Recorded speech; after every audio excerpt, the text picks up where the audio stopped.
So, we meet again.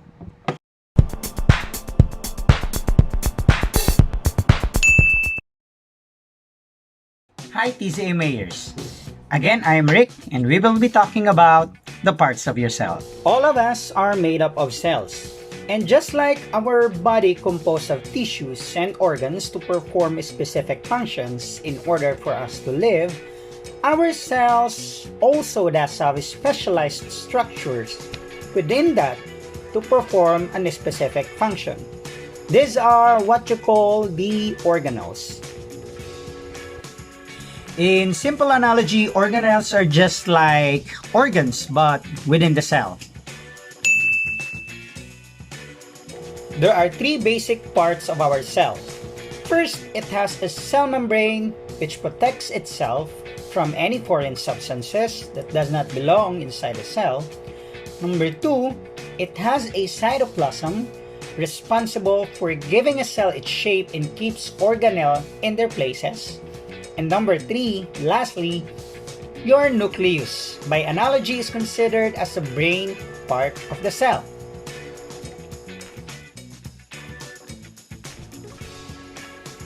So, that's it. We're done.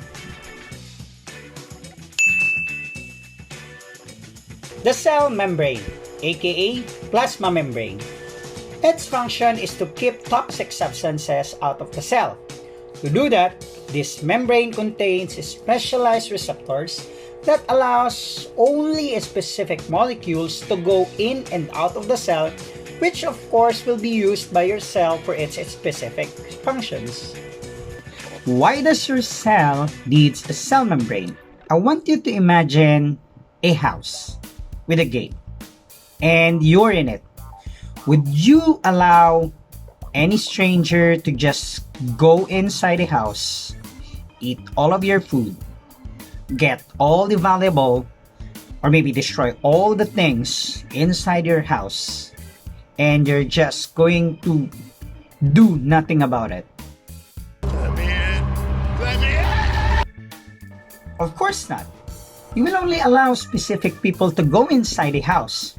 Just like your cell membrane, it will only allow specific molecules, ions, nutrients inside the cell to go inside the cell in order for it to do its specific function.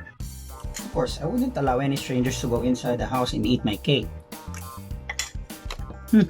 Next is your cytoplasm. It is made up of fluid to fill the spaces within the cell membrane, creating the shape of your cell.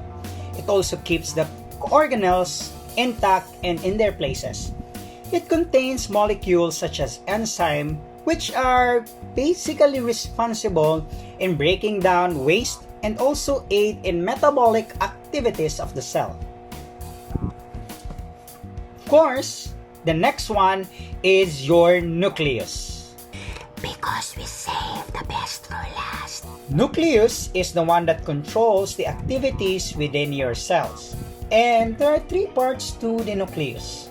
Number one, it has a nucleus membrane. Just like your cell membrane, it protects the nucleus and encases the genetic materials inside it. Next part is chromatin. It is a worm-like structure represented in the image you are seeing right now or in front of your screen. It is a long strands of DNA that holds the blueprint on how to make a protein, which then being used by your ribosome that is being produced by what we call the nucleolus. Nucleolus' main function is to produce ribosome so that it can build a specific protein out from the blueprint of your chromatin through the DNA and RNA translation and transcription that is continuously happening inside a cell. Sir, are we going to talk about translation and transcription? No, not yet. It's too complicated at this moment. We'll just be focusing more about the organelles. Once your ribosome has been produced by the nucleolus, it will go to a certain organelle where the magic happens, the endoplasmic reticulum. This is the area where the protein is being made. The question is, which of the two endoplasmic reticulum? So, there are two kinds of endoplasmic reticulum. Your smooth ER or smooth endoplasmic reticulum and your rough ER or rough endoplasmic reticulum. What's the difference between these two? Your smooth ER doesn't have ribosomes, while your rough ER contains lots of ribosomes. I want you to imagine regarding your rough ER of a face with lots of pimples. Smooth ER's function is to synthesize lipids, steroid hormones, and helps in detoxifying harmful metabolic byproducts of the cell. It also helps in metabolizing calcium ions and storing them, including your lipids, within the cell for a specific use. While your rough ER's function is to serve as a tunnel system as it processes and produces specific proteins with the help of the ribosome via a process called translation. What it does is it collects amino acid within the rough ER to form specific proteins needed by the body. That's why your amino acid is called the building blocks of protein. Once your protein has been made, it will go to the next organelle called Golgi body, aka Golgi apparatus, named after Camillo Golgi, a physician who discovered it in 1898. Its job is to receive protein made by the ribosome, modify them, make some final changes to the protein, and package it into a protective envelope called vesicle so they can be exported from the cell going to the different parts of the body. Of course, all of this process will not be possible without something that will give it energy.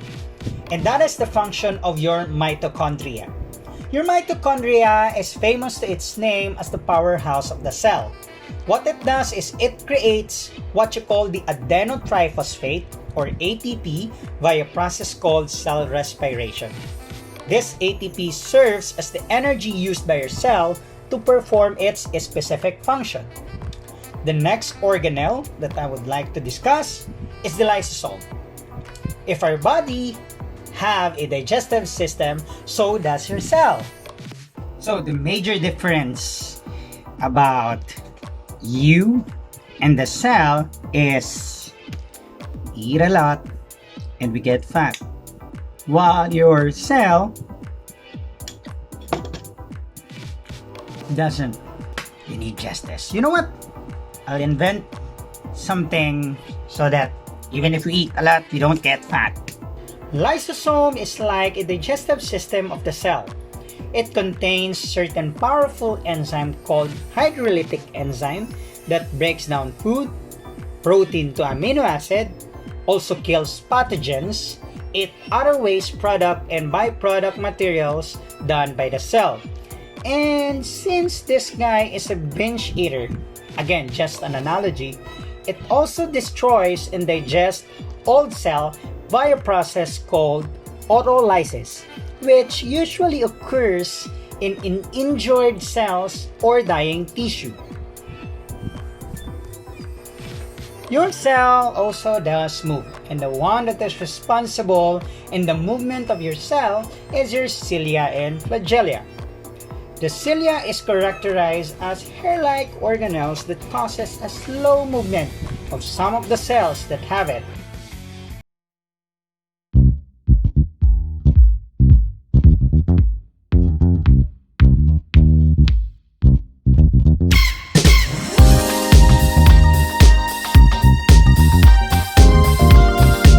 Flagella is a long-tailed structure that also causes fast movement of the cells, of some of the cells.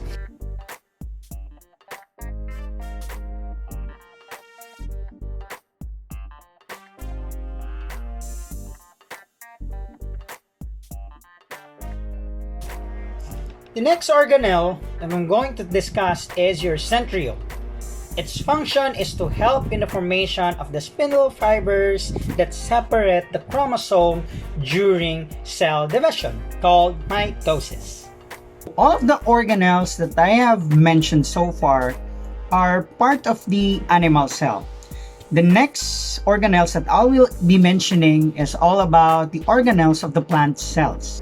Cell wall, the outermost layer of the plant cells. Its job is to add support made from a real tough sturdy material known as the cellulose. Cell wall is only for the plants. We don't have this. The next organelle of the plant cell is what you call the chloroplast. Its job is to perform photosynthesis by using three ingredients, which are water, carbon dioxide, and sunlight to produce oxygen that we inhale and sugar, which is being stored and used as a source of energy. And your chloroplast contains chlorophyll. And the last but not the least, the vacuole. Its job is to store food, water, waste, and color pigments. It is the largest part of a plant cell, which can be found in the middle, that usually takes up most of the spaces within the plant cells.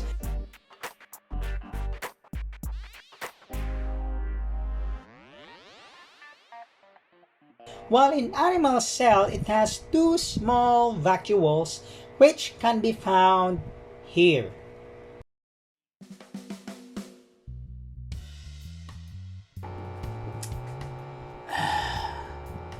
Coffee.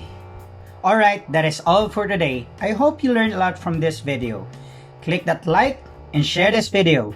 Please subscribe and click that notification down below. Thank you for watching. Until next time, God bless. Goodbye.